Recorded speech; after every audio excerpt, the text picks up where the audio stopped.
remédios para dormir e também analgésicos. Preciso de medicamentos para me sentir melhor. Não sei, mas me faz feliz, livre. Esse mundo está muito louco e às vezes eu preciso desconectar. Ontem eu saí com um amigo e decidi perder a virgindade com ele. Foi maravilhoso. Estou na idade de curtir mesmo. Todas as minhas amigas já fizeram, porque logo eu vou ser diferente. O tempo passa rápido e o importante é ser feliz. No meu ramo, é bastante comum suborno, propina, sonegação. Afinal, todo mundo quer ter uma boa vida, viajar, também dar conforto à família. Isso sim é felicidade. Por isso eu digo que vale a pena. Beber me faz feliz, não tenho a menor vontade de parar. Geralmente fumo mais de um maço de cigarro quando estou bebendo. Fico mais alegre, relaxado. Quando chego em casa, durmo rapidinho e só acordo no outro dia. Bom demais.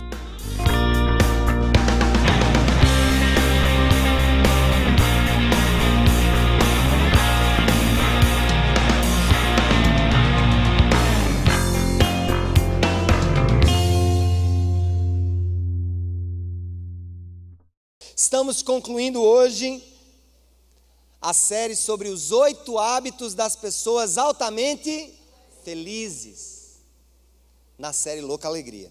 Então, usando o Sermão da Montanha como embasamento. Vendo as multidões, Jesus subiu ao monte e se assentou. Seus discípulos aproximaram-se dele e ele começou a ensiná-los, dizendo: Bem-aventurados os pobres de espírito, pois deles é o reino dos céus. Bem-aventurados os que choram, pois serão consolados. Bem-aventurados os humildes, pois eles receberão a terra por herança. Bem-aventurados os que têm fome e sede de justiça, pois serão satisfeitos. Bem-aventurados os misericordiosos, pois obterão misericórdia. Bem-aventurados os puros de coração, pois verão a Deus. Bem-aventurados os pacificadores, pois serão chamados filhos de Deus. Bem-aventurados os perseguidos por causa da justiça, pois deles é o reino dos céus. Semana retrasada eu falei apenas de um deles, estão lembrados? Pobreza de espírito. Quem se lembra o que é pobreza de espírito como marca de alguém que é feliz? É alguém que olha para si, sabe que não tem cacau, que não tem ativos espirituais para conquistar as dádivas de Deus e a sua salvação. Jesus estava falando ali, no meio daquele povo para quem ele estava falando, tinha muitos religiosos. Talvez até tenha alguns religiosos aqui nesse auditório agora, nos ouvindo em casa. Pessoas que confiavam nos seus atos de justiça e os apresentavam a Deus como que se eles tivessem algum crédito capaz de lhes dar as dádivas do reino que Jesus estava inaugurando com a sua primeira vinda. E Jesus disse: a minha ética, a ética do meu reino, é a ética da pobreza de espírito. Como se dissesse para todo mundo hoje: não confiem em sua religião, ela não lhes levará ao meu reino.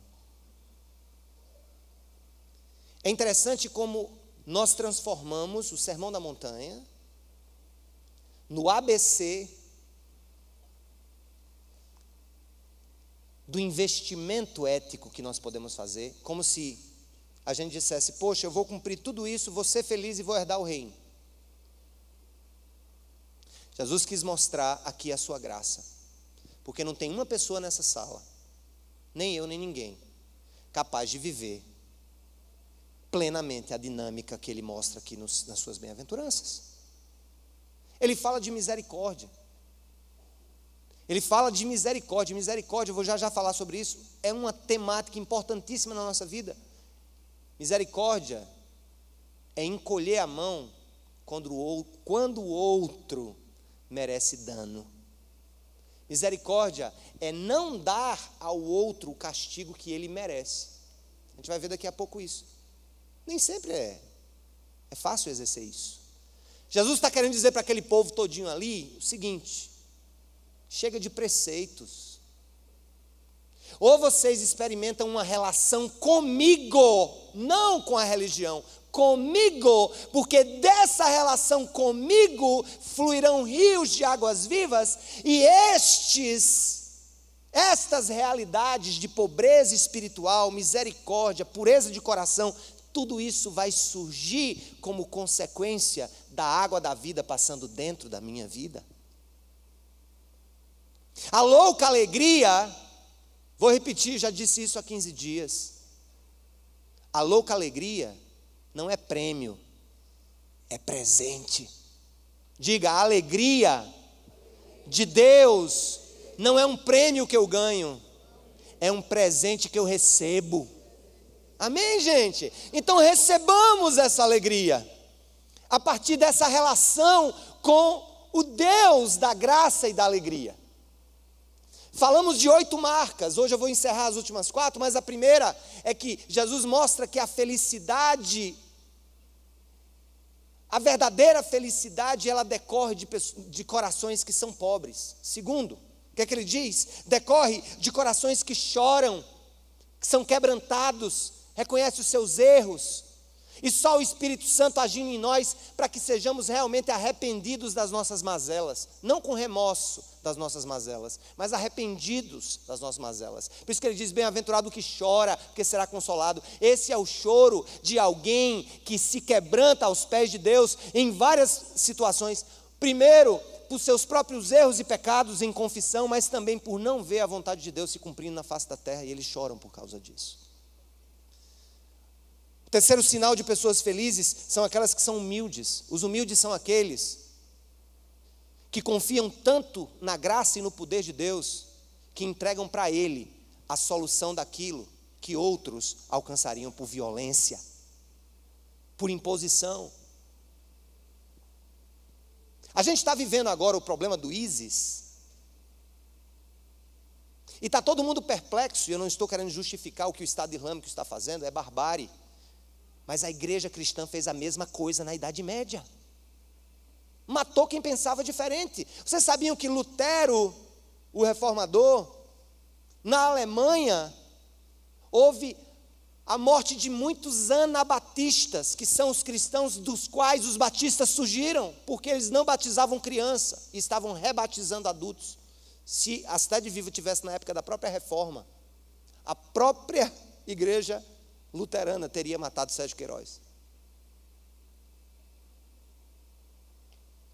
E Jesus disse, bem-aventurado, feliz é o que entrega a mim, o que entende que não é pela força, nem pela violência, mas a conversão de um coração vem pelo agir do meu espírito. E a quarta é que bem-aventurado é quem tem fome e sede de justiça. Ter fome e sede de justiça, gente, é olhar para esse mundo e ser o primeiro a querer ser ético. Não esperar de governo, não esperar de Petrobras, não esperar de parlamento.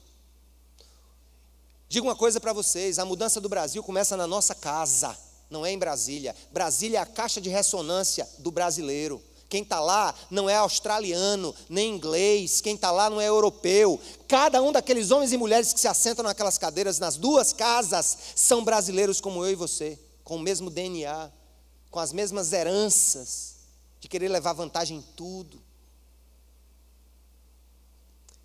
E o feliz à moda de Deus é aquele que tem fome e sede de justiça, que está louco para ser saciado, para ver a verdade reinando, para ver, sabe, o que é certo acontecendo. Não porque alguém está vendo, mas é porque eu quero que isso aconteça, porque a natureza de Deus habita em mim. E eu desejo, eu tenho fome de ver a justiça. E essa justiça aqui não é o sentido da justiça de cortar a cabeça de ninguém. A justiça aqui tem um sentido de aquilo que é certo aos olhos de Deus, é a ética do reino. Tem fome pela ética do reino na sociedade, contra o oprimido, contra o pobre, coisas que, sabe, lutar contra todas essas loucuras que a gente vê nas relações humanas. E ele vai para a segunda parte, ele diz assim, é a quinta marca de uma pessoa altamente eficaz, eu vou falar agora, está exatamente aqui no 7. Bem-aventurados, o que, gente?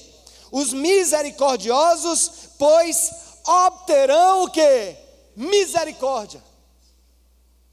Eu não sei se você sabe o que é misericórdia, mas a misericórdia, eu não vou me deter nisso, está relacionado a questões do coração.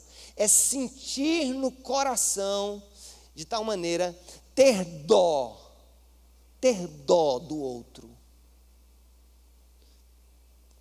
ter sensibilidade a ponto de ser capaz de, ao invés de dar a recompensa que o outro merece pelo seu erro, eu ofereço a misericórdia.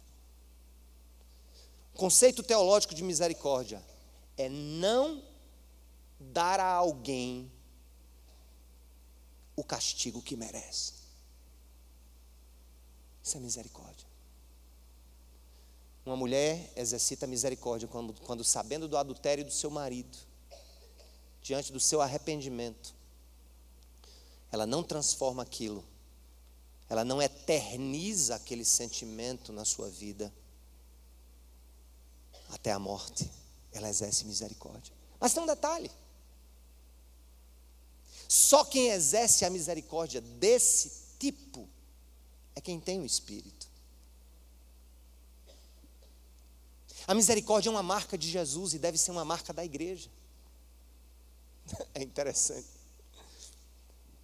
E aqui eu me permito falar de qualquer excesso dentro da religião, inclusive do próprio cristianismo, como eu acabei de falar, das atrocidades, das cruzadas e coisas do tipo. Então foi certo os cruzados matarem os muçulmanos naquela época, mas é errado os muçulmanos matarem os cristãos nessa época. Ou seja, é a moeda da troca mesmo. O que está acontecendo é isso. Até que nós entendamos o que é relação com Deus.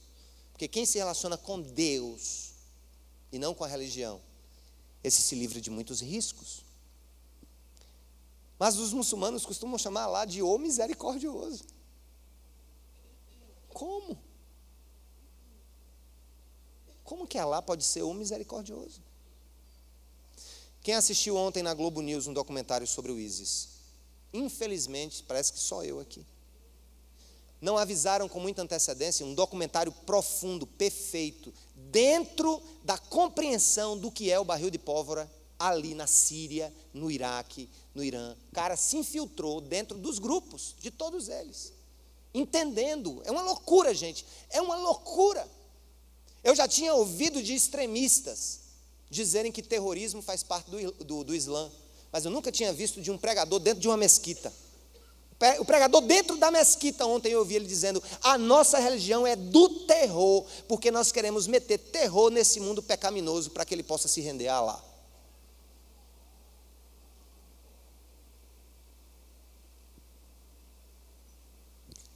Não peguem as minhas palavras fora de contexto. A minha crítica é a religião aqui. A minha, comecei com a minha, cruzados. Cabeça de Queirozinho rolando na Idade Média, lá na Europa, se ele fosse batista naquele tempo. Se batizasse adulto, ou rebatizasse uma criança que tinha sido batizada quando criança. E Jesus olha para nós e ele diz: vocês são o povo da misericórdia, porque eu sou misericordioso. Porque enquanto a religião diz que eu tenho que fazer alguma coisa para compensar o erro que eu cometi, isso não é misericórdia, isso é compensação. O que é que Jesus fez? Ele foi à cruz para que o castigo devido a nós não fosse imputado por Deus. Deus em Cristo exerceu misericórdia. Porque o salário do pecado é mas o dom gratuito de Deus é o quê? É a salvação em Cristo Jesus. Esse sim, o misericordioso. Ele não só deixou de imputar a nós o castigo que merecíamos, ele tomou sobre ele o próprio castigo.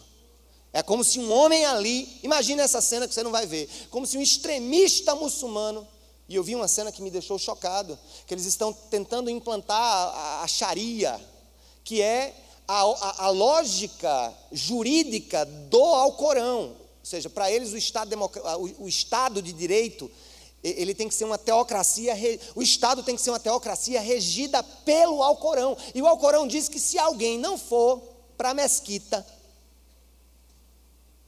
em certo dia, em um momento de oração, se ele for pega andando na rua, se não estiver lá orando, ele tem que levar 25 chibatadas.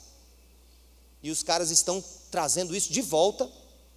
E eu vi na televisão, ele eles dando 25 chibatadas em 2 homens. Um deles, quando levantou a camisa para receber as 25 chibatadas, já tinha as costas marcadas, ou seja, já deve ter levado chibatada por outra coisa.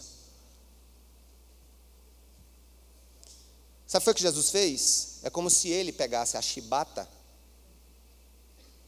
e desse nele mesmo. Estou dando em mim por você, para que você não receba. Ah, mas ele não só deu uma chibatada, ele levou muitas chibatadas, mas não só isso, ele experimentou a própria morte por nós. Por isso que feliz é aquele que encontrou-se com Deus, que pelo seu Espírito produz o mesmo tipo de misericórdia no meu coração pela vida das pessoas. Como é que eu recebo de graça essa misericórdia e sou tão duro com pessoas que erraram contra mim? Como que eu digo, Jesus me salvou na cruz, Ele morreu por mim. Ora, se Ele morreu por você, por que você não consegue sequer andar mais 1 milha com alguém que te fez mal? Sermão da Montanha, gente, não é absolutamente um código de ética para se alcançar a felicidade. Sermão da Montanha é a felicidade alcançada porque o Deus da ética morreu por mim. Diferente. É espiritual, é inexplicável, porque a nossa tendência é dar o troco. A nossa tendência é ver alguém errando e aquela pessoa eternamente pagar por aquele erro. Pior do que prisão perpétua na cadeia é alguém aprisionado perpetuamente dentro do seu coração não perdoador. Ou melhor, eu não sei quem mais preso está, se aquele que tu prendes no teu coração, ou se tu mesmo, preso na tua incapacidade de ser misericordioso.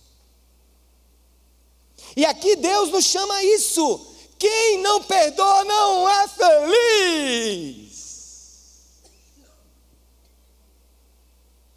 Quem não perdoa, quem não é misericordioso, não é feliz.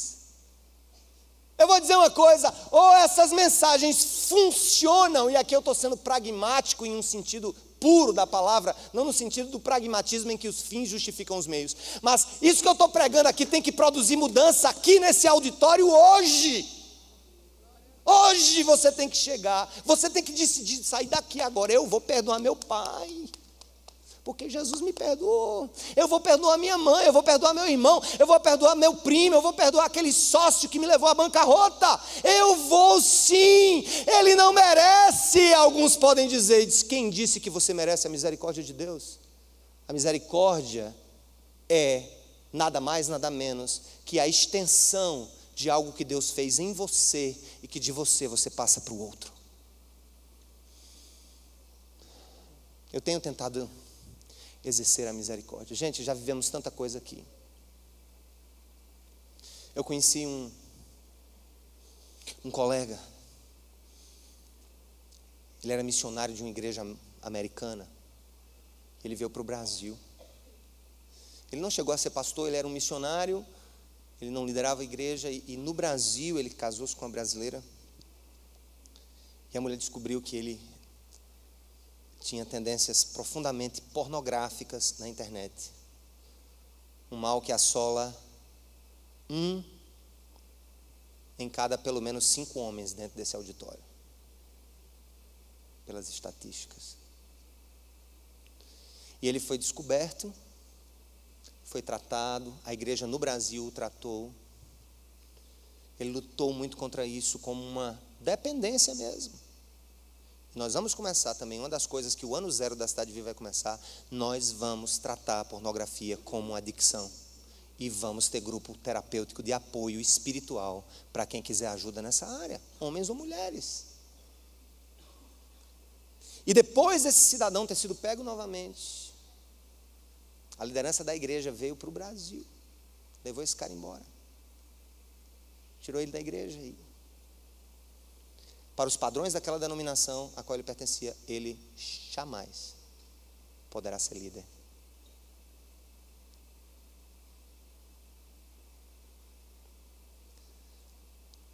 Eu sei que nós precisamos equilibrar a misericórdia com outro conceito, de que de Deus não se zomba. O fato de Deus exercer misericórdia conosco não é uma licença capital para que eu continue fazendo o que é errado, para que eu alcance a misericórdia e a graça. Não. A misericórdia é libertadora. Eu tive um encontro com um jovem desviado dessa igreja. Foi jovem na minha época de pastor na primeira igreja. Desviado muitos anos esse jovem. Tive a conversa com ele. Ele disse: eu tenho vergonha, eu acho que eu não sou mais digno. Eu disse: você nunca foi digno.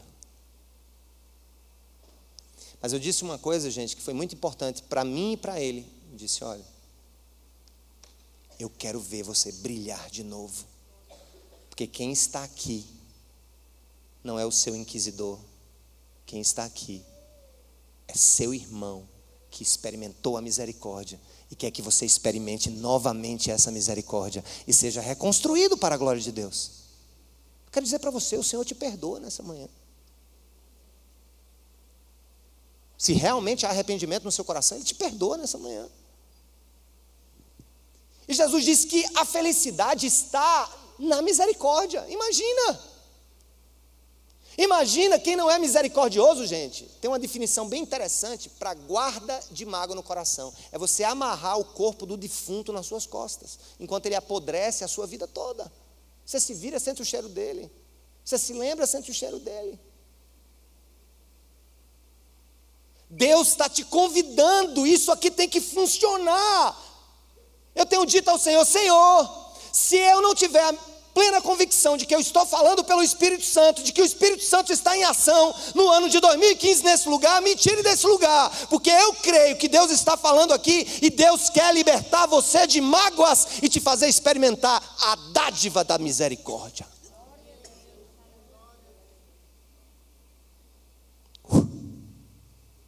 Libertar-se. Repita comigo: feliz é quem exerce misericórdia. Essa é a quinta marca. E aí na sexta marca ele diz: bem-aventurados os puros de coração, porque esses o quê? Verão a Deus. Quando a gente lê, a gente fica pensando: meu Deus, Jesus está dando um peso muito grande, puro de coração. Mas os bebês são puros, vai chatear uma criança de 6 meses de idade, tira dela o boneco que ela está na mão para ela não meter a mão na tua cara? 7 meses, 8 meses. Faz parte da nossa physis, da nossa natureza. Mas Jesus, não esqueçam, estava falando para religiosos. E o que é que os religiosos pensavam sobre pureza? Porque o tópico aqui é pureza. Presta atenção, o tópico aqui é pureza. Feliz é quem é puro no coração. Jesus estava dando uma chacoalhada naquele povo, porque o que é que os religiosos da época queriam? Eles queriam a chamada purificação cerimonial. O que era a purificação cerimonial? Não, para comer tem que lavar as mãos não sei do que, tem que fazer isso, tem que fazer isso. É tanto que quando os fariseus viram os discípulos de Jesus comendo, disseram assim: os seus discípulos comem sem lavar as mãos? A questão da pureza, que a mulher que quando menstruava tinha que passar não sei quantos dias para se purificar. Tudo foram preceitos que Deus criou para mostrar o quanto nós somos incapazes de cumpri-los. Mas no final das contas, para apontar para uma realidade, pureza exterior é fácil.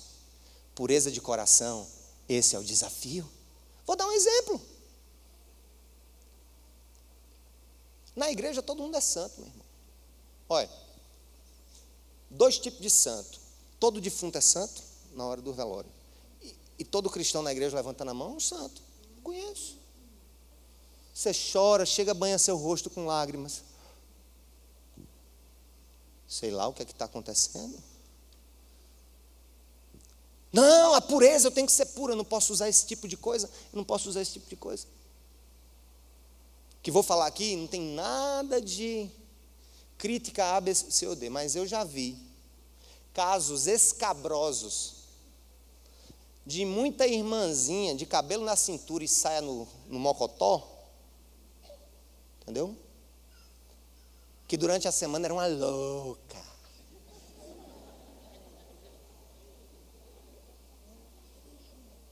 Conheci de perto. Casos de gente que usava saião, transava com o chefe, depois do ramo, se deitava no pé da cama, Senhor, me perdoa pelo que eu fiz.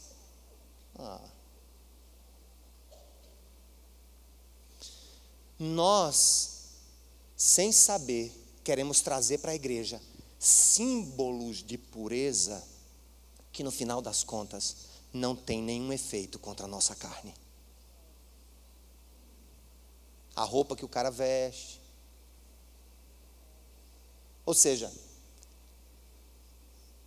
padre sem batina e pastor sem paletó, para muita gente não tem unção.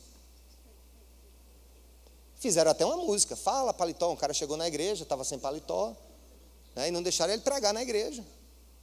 Aí ele fez uma canção. Eu não estou falando, gente, escute, mulheres e homens, existe uma palavra chamada decência. É essa que nós precisamos buscar. Mas uma coisa eu lhes digo, Deus vomita a nossa pureza exterior, se ela não for uma consequência do que aconteceu dentro da gente. Nessa hora que os discípulos de Jesus estavam comendo sem lavar as mãos, os fariseus chegaram, então o discípulo come sem lavar as mãos, é? Aí ele veio com uma, meu Deus, é Deus mesmo.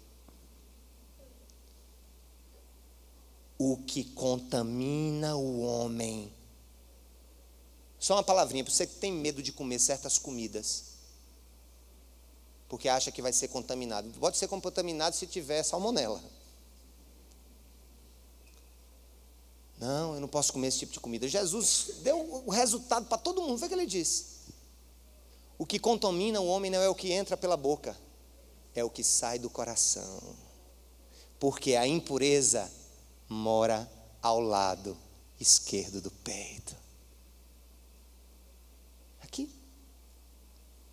Aí ele diz, feliz é quem é puro por dentro. Mas quem é puro por dentro? Quem é puro por dentro, puro de coração, é aquele que tem uma relação tão verdadeira com o seu Senhor, de quebrantamento, de perdão, de desejo de mudança, que a cada momento que ele está ali, que ele se arrepende, ele tem a purificação novamente da sua vida.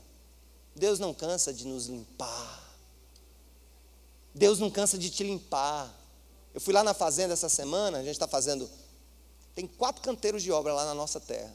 Quero ver saindo e aparecendo, porque enquanto está no chão é só gasto. Mas eu cheguei lá, tem uma tenda que nós compramos para começar o culto, tem 2 anos. Aliás, tem 1 ano que a gente começou o culto lá às 8 da manhã, né? Que foi em fevereiro de 2014. Falando até com o Marcelinho que está ali, é isso que te digo, irmão, e te vejo. Eu digo, homem, que podridão é essa em cima dessas tendas? Pastor, já usamos material de limpeza pesada e não conseguimos remover o que tem nas tendas aqui.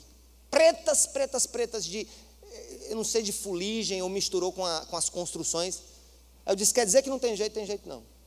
Quer dizer uma coisa para você. Você olha para o espelho da vida e diz assim, eu não tenho jeito. Eu sou como aquela tenda. Não tem absolutamente nada que possa me limpar por dentro. Não há absolutamente nada que possa me... Eu quero te dizer assim, o sangue de Jesus Cristo nos purifica de todo o pecado. E nos torna o quê? Alvo mais que a neve. Alvo mais que a neve. Se neste sangue lavado, mais alvo que a neve. E eu conheci um homem que cantava essa canção. Eu fui dedetizar a nossa casa e eu fui pegar o profissional na casa dele.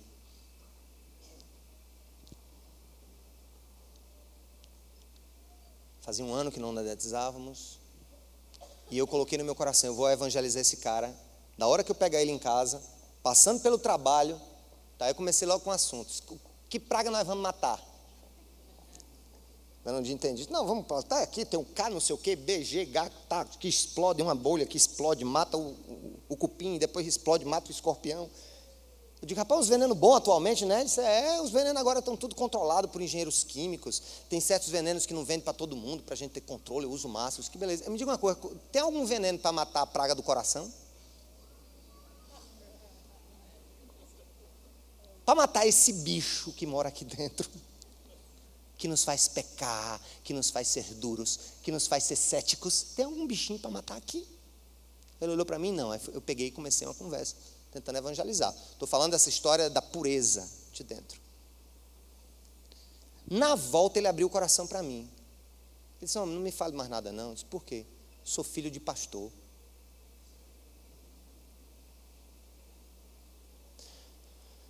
Eu me lembro ainda, com 3, 4 anos indo para a igreja, meu pai do interior, dirigente de uma congregação daquelas bem rígidas. Eu ia na segunda para o ciclo de oração dos homens. Na terça eu ia com minha mãe para o das mulheres.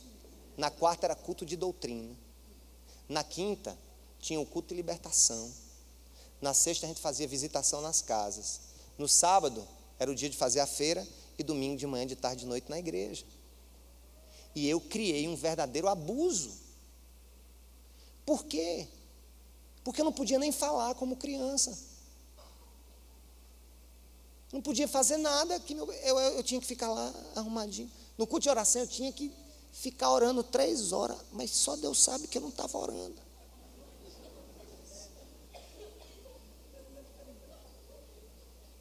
Só Jesus sabe que eu estava pensando nos meus carrinhos.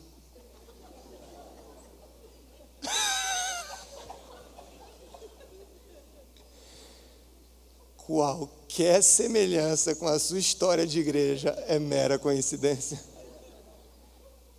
Esse cara, o detetizador, quer ver o cão, não quer ver um pastor na frente dele.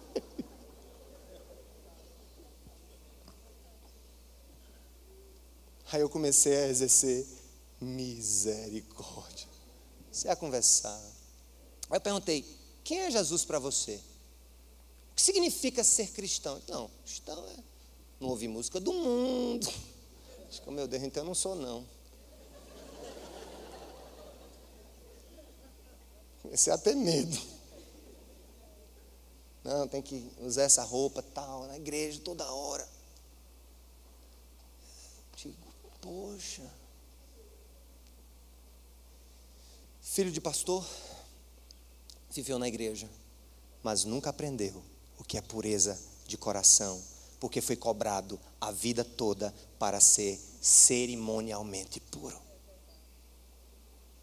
Talvez você padeça do mesmo problema, e por isso, por se sentir sempre cerimonialmente impuro, você não quer voltar para Deus. Eis que te apresento o Deus da graça, que muda o teu coração, e o teu coração mudará as tuas atitudes, e não o contrário. Amém, gente? Então, feliz é o misericordioso, feliz é o puro de coração. Bem-aventurados os pacificadores, pois serão o que, gente? Chamados filhos de Deus. E por fim ele diz, bem-aventurados os que forem perseguidos por causa da justiça.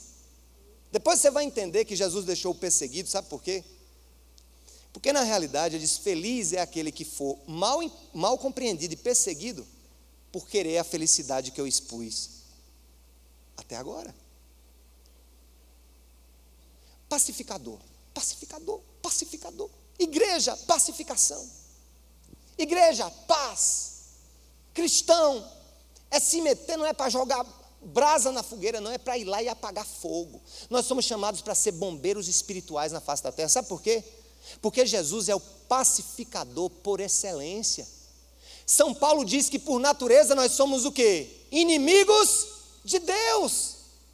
E Jesus, quando foi na cruz, Paulo diz que ele cravou na cruz o escrito de dívida que havia entre nós, e ele promoveu a paz entre Deus e a humanidade. Jesus é pacificador. O ato de crucificação é um ato de pacificação, é também de salvação, de redenção, mas é de promoção de paz. Deus tem quantos filhos? Quantos? 1, 2, 3 ou milhões? Pode tirar o cavalinho da chuva, só tem um. João 3,16. Deus amou o mundo de tal maneira que deu o seu único filho, para que todo que nele crê não pereça, mas tenha a vida eterna. Por natureza, por physis, Deus só tem um filho. Nós somos, todos, segundo São Paulo, fomos o quê? Somos filhos agora legítimos, mas não somos da natureza de Deus. Não somos Deus como Cristo. Mas veja bem, se nós estamos aqui como filhos de Deus, agora, por adoção espiritual, e se o nosso pai é nosso irmão mais velho é por natureza pacificador, eu tenho que ser pacificador, gente. Testes para saber se você é pacificador ou se você realmente é convertido. Não tem 100% de certeza não, mas tem a margem de erro do Ibope. A margem de erro do Ibope é de 0 a 150%. Mas eu vou dizer uma coisa para você. Onde você está, tem confusão. Você já brigou com mãe, pai, vizinho, cachorro, amigo de trabalho. Você é considerado como o peitica do lugar que você estiver. Você é coroado o peitica mor.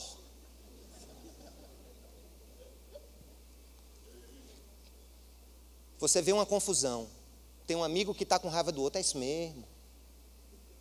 Vamos lá, meu irmão. Isso mesmo. Orar ao Senhor, né? Orar. Orar, Senhor. E se ele está querendo orar para ver se o Isis pega o irmão? Orar a Deus. Vou te dizer uma coisa.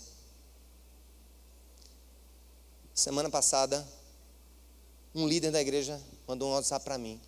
Pastor, não estou entendendo direito, mas eu acho...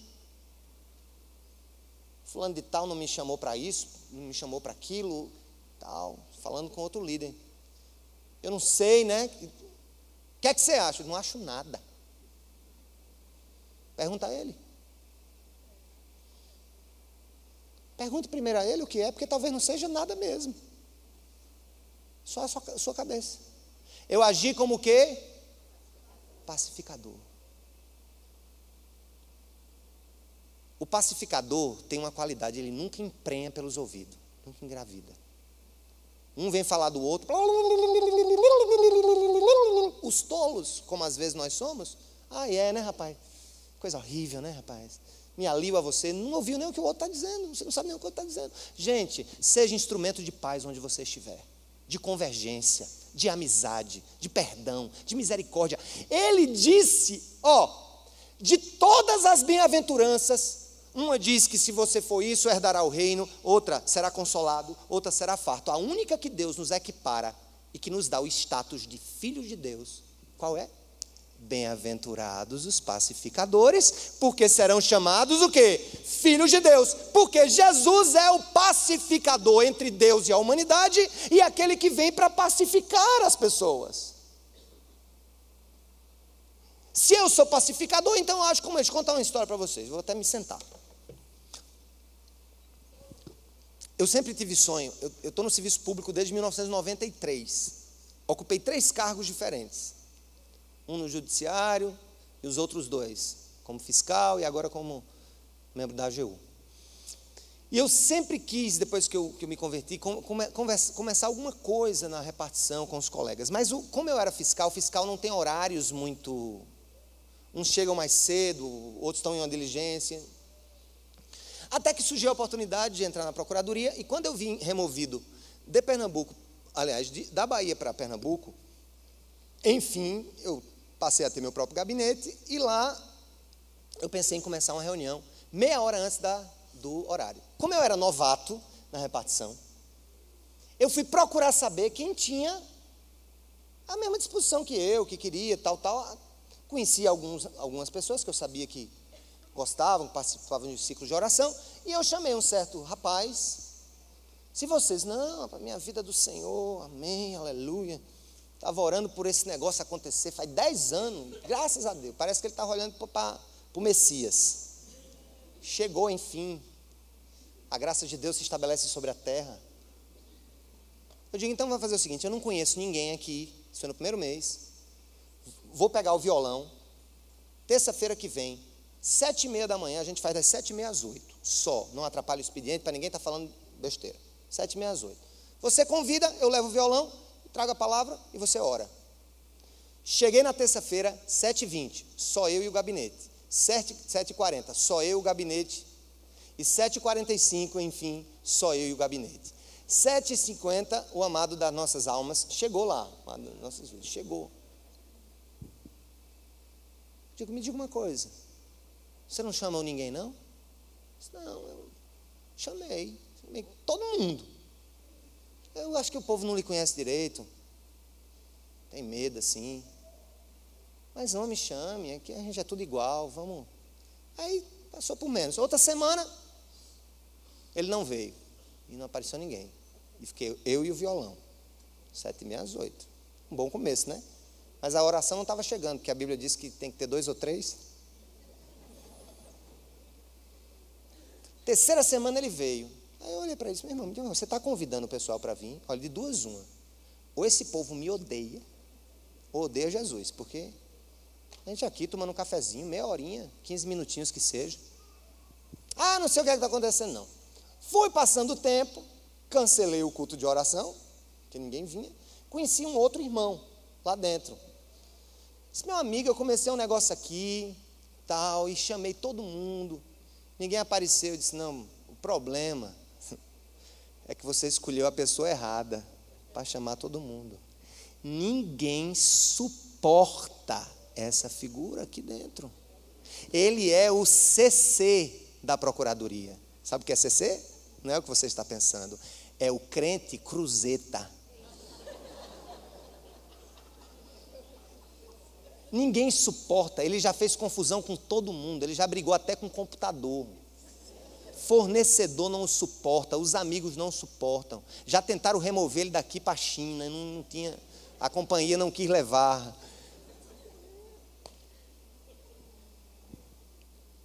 Mas bem-aventurados os que deixam rastros de paz por onde passam.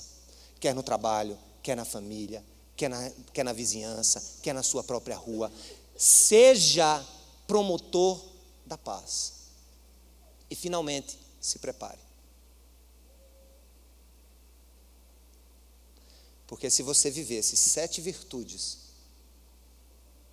você vai ser perseguido. Ah, eu não quero não. Jesus conclui dizendo, bem-aventurados os que são perseguidos por causa da justiça. Que justiça? Dessa nova ética do reino.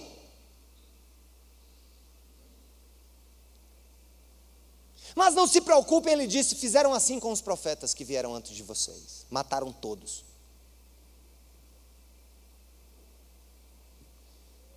Pastor, onde é que eu pego a carta de transferência? Irmãos, vocês acham que há algum privilégio entre nós e os irmãos que estão sendo mortos pelo ISIS? Homens da cruz, né? Imagina se o ISIS chega aqui. Olha o tamanho da cruz. Isso aqui nos identifica. E eu cheguei a uma conclusão. Quem tem vivido uma vida cristã de eterna tranquilidade e paz, é porque não está fazendo a vontade de Deus.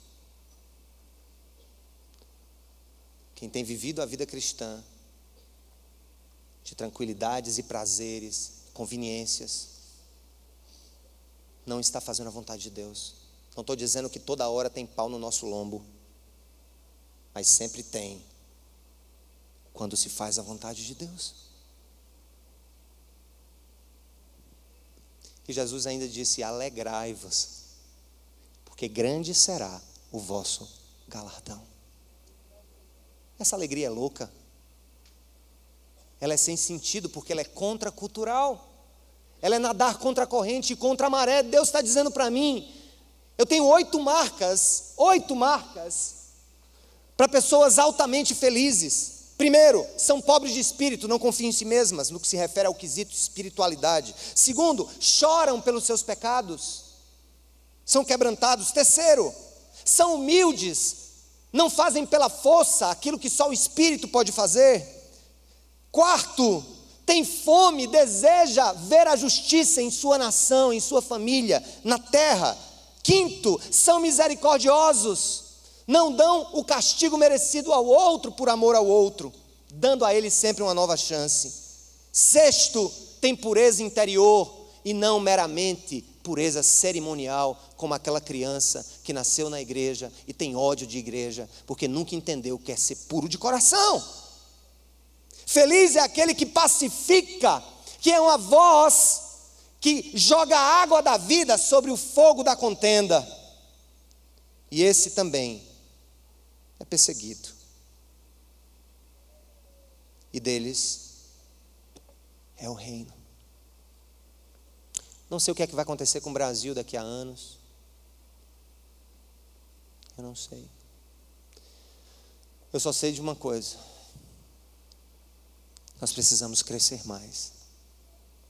Não em números. Dera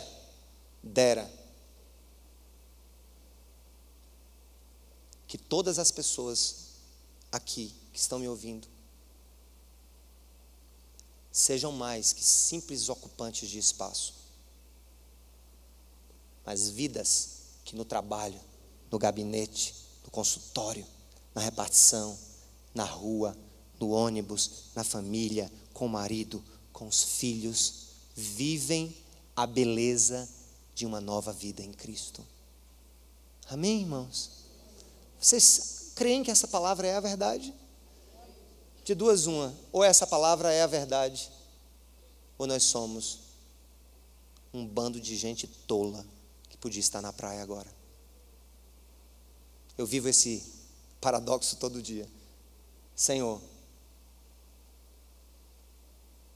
ou isso é a verdade, ou não vale a pena falar dela. Deus está querendo trazer você de volta. Deus está querendo liberar você das amarras do ódio. Quer te tornar de alguém que vive de brigas para se tornar um pacificador.